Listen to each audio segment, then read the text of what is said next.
Good morning. Today is Friday, March 7th, and it is day 24 of the legislative session. We reached the halfway point next week, and this week was an action-packed week on a number of good bills moving in the West Virginia Capitol. Over on the Senate side, the Senate took up and passed Senate Bill 124, which reduces the statute of limitations for written and oral contracts. This is a bill the chamber is very much supporting. It passed the Senate on a 31-2 vote and is now moving over to the House, where it is in the House Judiciary Committee. The Senate also took up in the Judiciary Committee Senate Bill 589, which increases the pay of the judiciary across West Virginia. West Virginia's judiciary is the lowest paid in the nation. In fact, some of our territories have higher pay. This is a really important bill because the West Virginia Chamber firmly believes that in order to attract quality judges, you need to pay them the appropriate amount. So this is a good bill. We've passed a pay raise in recent years. This is another one in the effort to move West Virginia into a more competitive pay market for our judges. Again, if you are ever appearing before a court, that is going to be one of the most impactful days of your life, and you probably want the best qualified person sitting on that bench for your case. So that bill is now in the Senate Finance Committee. It passed out of the Judiciary Committee, and we continue to urge its approval. Now, on the House side, the House Judiciary Committee yesterday passed House Bill 2711. This extends the rule of perpetuities for trusts up to 1,000 years.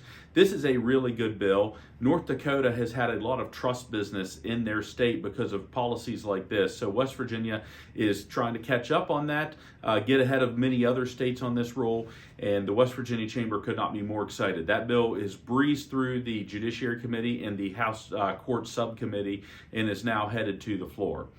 Yesterday, the House Health Committee took up 3 bills related to child care, and the West Virginia Chamber was present and provided testimony to the committee. Now, the first 2 bills, 2730 and 2731, are variations of TRISHARE or an employer matching credit. It is likely that they will go with the TRISHARE bill and not do both bills on that aspect. But the West Virginia Chamber has written a TRISHARE bill and has given it to the legislature. We are working with them and hoping to make many amendments to incorporate the language that we have prepared. Now, TRISHARE is an interesting concept. The state of Michigan has done it. The state of Kentucky has done it, both on a limited basis. But essentially, eligible employers would apply, and those that participate, the state would pay a third of the cost of child care. The employer would pay a third of the cost, and the employee would pay a third. That helps make the cost of child care much more manageable for employees and would be a good benefit and an incentive for people to go to work at one of these facilities or an employer participating in this program. So that is a good bill. We were happy to see the House Health Committee bring those up. The other bill they brought up was House Bill 2780. We all know that we have a workforce problem in West Virginia.